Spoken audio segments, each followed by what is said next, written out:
कुरिन्थियों के नाम पौलुस प्रेरित की दूसरी पत्री, अध्याय 2।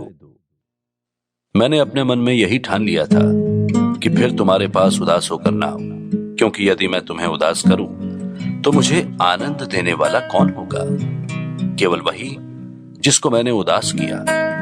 और मैंने यही बात तुम्हें इसलिए लिखी कि कहीं ऐसा ना हो कि मेरे आने पर जिनसे आनंद मिलना चाहिए मैं उनसे उदास हूं, क्योंकि मुझे तुम सब पर इस बात का भरोसा है कि जो मेरा आनंद है वही तुम सबका भी है। बड़े क्लेश और मन के कष्ट से मैंने बहुत आंसू बहा बहा कर तुम्हें लिखा, इसलिए नहीं कि तुम उदास हो, परंतु इसलिए कि तुम उस बड़े प्रेम को जान लो जो मुझे तुमसे है। और यदि किसी ने उदास किया है तो मुझे ही नहीं, वरन कि उसके साथ बहुत कड़ाई ना करूं। कुछ कुछ तुम सबको भी उदास किया है।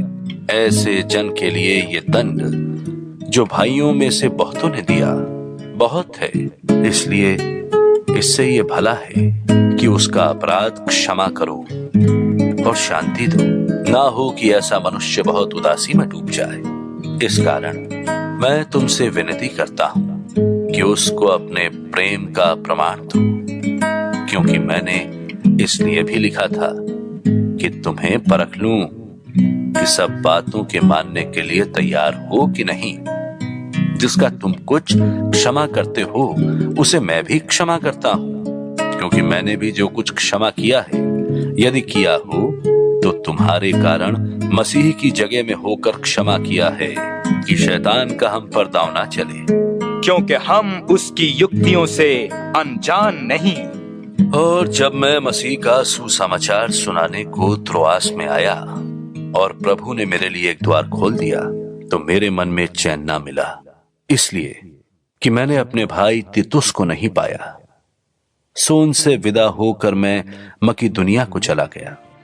परंतु परमेश्वर का धन्यवाद हो, जो मसीह में सदा हमको जय के उत्सव में लिए फिरता है और अपने ज्ञान का सुगंध हमारे द्वारा हर जगह फैलाता है।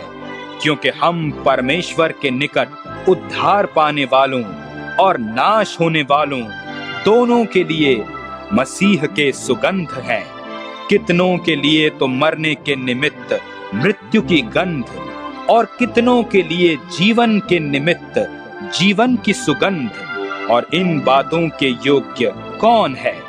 क्योंकि हम उन बहुतों के समान नहीं जो परमेश्वर के वचन में मिलावट करते हैं, परंतु मन की सच्चाई से और परमेश्वर की ओर से परमेश्वर को उपस्थित जानकर मसीह में बोलते हैं।